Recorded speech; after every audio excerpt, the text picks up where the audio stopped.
Start. The normal rule is that when a particular set of employees is given relief by the court, all other identically situated persons need to be treated like by extending that benefit. Not doing so would amount to discrimination and would be violative of Article 14 of the Constitution of India. This principle needs to be applied in service matters more emphatically as the service jurisprudence evolved by this court from time to time postulates that all similar situated persons should be treated similarly. Therefore, the normal rule would be that merely because other similarly situated persons did not approach the court earlier, they are not to be treated differently. However, this principle is subject to well recognized exception in the form of laches and delays as well as acquiescence.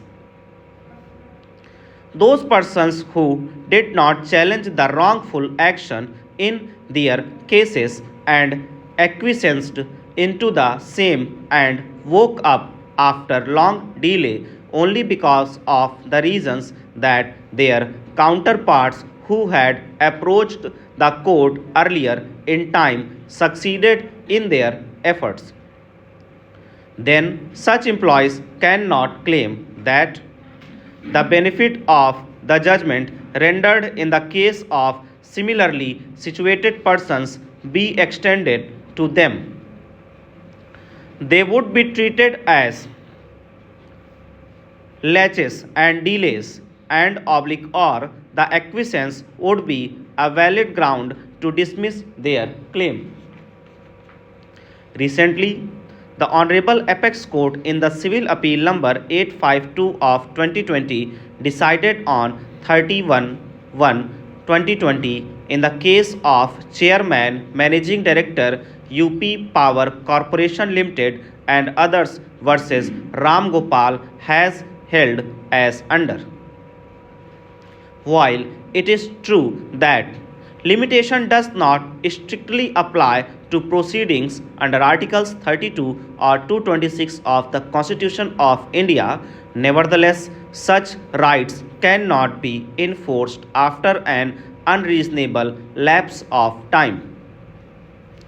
Consideration of unexplained delays and inordinate laches would always be relevant in writ actions, and writ courts naturally ought to be reluctant in exercising their discretionary jurisdiction to protect those who have slept over wrongs and allowed illegalities to fester. Fence sitters cannot be allowed to barge into courts and cry for their rights at their convenience, and vigilant citizens ought not to be treated alike with mere opportunists.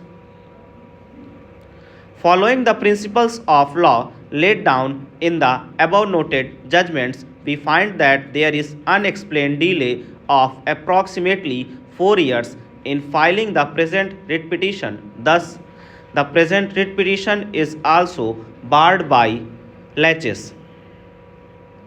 In totality of the matter of this court finds that the post of lecturer is a specialized post in a medical fraternity, and the prescription of qualification is a specialized task of the experts being which cannot be made a subject matter of a judicial review, particularly when there is nothing on record to show that the rule making authority has no legislative competence to lay down the qualification. The present writ petition is devoid of merit and is hereby